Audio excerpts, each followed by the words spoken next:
வணக்கம். இவ வந்து நாங்க ரோட்ல பார்த்த குழந்தை. இவளை நான் பார்த்ததும் சரி, ஓகே, ஃபீமேல் லேப்ரடார் யாரும் அபேண்டன் பண்ணியிருக்காங்க.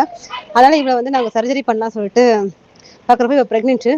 அப்பாயின்மெண்ட் புக் பண்ணிட்டு நாங்கள் கொண்டு போகிறப்ப பார்த்தீங்கன்னா அவங்க வந்து ஃபுல் ப்ரெக்னென்ட்டு. பரவாயில்ல, அபார்ட் பண்ணிடலாம்னு நினச்சோம். ஏன்னா அந்த ஏரியா வந்து அவள் குட்டி போடுறதுக்கு இடம் கிடையாது. நிறைய அது அந்த இடத்துல அடித்து விரட்டுறவங்க அதிகம் இருந்தாங்க. ஆனால் அவளுக்கு வந்து பிளட் கவுண்ட் எல்லாமே ரொம்ப லோ. ஆர்பிசி, ஹீமோக்ளோபின், பிளேட்லெட் எல்லாமே லோ இருந்தாலும் எங்களால் ஆப்ரேஷன் பண்ண முடியல. ரிஜெக்ட் பண்ணிட்டாங்க.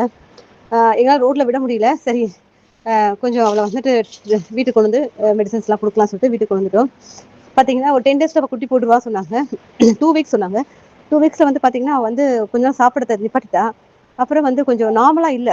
அவள் குட்டி போட்டுக்கு ட்ரை பண்ணுறா சொல்லிட்டு நான் குட்டி போடுவாங்கன்னு நினச்சிட்டு எங்கள் வீட்லேயே அவளுக்கு மண்ணெல்லாம் நாங்கள் கொட்டி வச்சிருந்தோம். மண் குழி பறிச்சு போடுவாங்கன்னு சொல்லிட்டு. ஆனால் அவளுக்கு போட தெரியல. ஏன்னா அவள் எங்கள் வீட்டில் வளர்ந்த குழந்தை போல இருக்கு. அவளுக்கு போட தெரியல. ஒரு நாள் முழிக்கிறா. அவள் நார்மலாக ஒரு ரெஸ்ட்லெஸ்ஸாக இருந்தா. நார்மல் குழந்தையா இல்லை. அப்புறம் ஹாஸ்பிட்டல் கொண்டு போகிற வழியே வந்து கார்லேயே என் ஃப்ரெண்டோட கார் அரேஞ்ச் பண்ணி எடுத்துட்டு போயிருந்தோம். அப்போ குட்டி போட்டா. டாக்டர் செக் பண்ணி பார்த்துட்டு பெசன் மெமோரியல் இப்போ வரைக்கும் நல்லா தான் இருக்கிறாங்க. இனிமேல் ஸ்ட்ரெயின் பண்ணாலும் சாப்பிடலாம் கொண்டு வாங்கட்டாங்க. 7 குட்டி போட்டிருக்கா. 4 பையன் 3 பொண்ணு. நல்லா இருக்காங்க. என்னன்னா எங்களுக்கு வந்து நாங்கள் வந்து ரோட்ல இது மாதிரி குழந்தைங்களை பார்த்தா எடுக்க வேணும்னு நினைக்கிறோம். ஏன்னா ஓவர்லோடடாக இருக்கிறோம். 150 குழந்தைகள் இருக்கிறாங்க.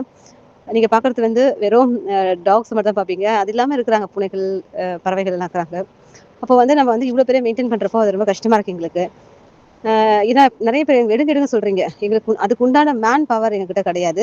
ரொம்ப கஷ்டத்து நடுவில் வந்து நம்ம அதாவது கண்ணில் பார்த்துட்டு எங்களால் விட்டுட்டு வர மனசு வராமல் தான் தூக்குறோம். நாங்கள் தூக்கிட்டு வேற வழி கிடையாது. ஏன்னா இவ வந்து அவளாலேயே அவளுக்கு சாப்பாடை தேட தெரியல. அப்போ எப்படியே குழந்தைங்களுக்கு தேடி கொடுப்பா.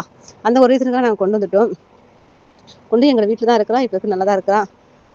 முடிஞ்ச அளவுக்கு எங்கள் சேனலை சப்போர்ட் பண்ணுங்கள், ஷேர் பண்ணுங்கள். அப்போ தான் எனக்கு எனக்கு வந்து நான் கொஞ்சம் ரிலீஃப் ஆனாதான் எங்களால் இன்னும் டாக்ஸ் நாங்கள் சர்வீஸ் பண்ண முடியும். ஏன்னா ரொம்ப பிரச்சனைக்கு நடுவில் நாங்கள் இதை பண்ணிட்டு இருக்கோம். வாடகை இருக்குது. இது வாடகை இருக்கிற ஒரு ஷெல்டரு, இபி இருக்குது, மருத்துவ செலவுகள், டிரான்ஸ்போர்ட்டேஷன் எல்லாமே இருக்குது. அதனால் இதை பார்க்குறவங்க முடிஞ்ச அளவுக்கு சப்போர்ட் பண்ணுங்கள். நன்றி.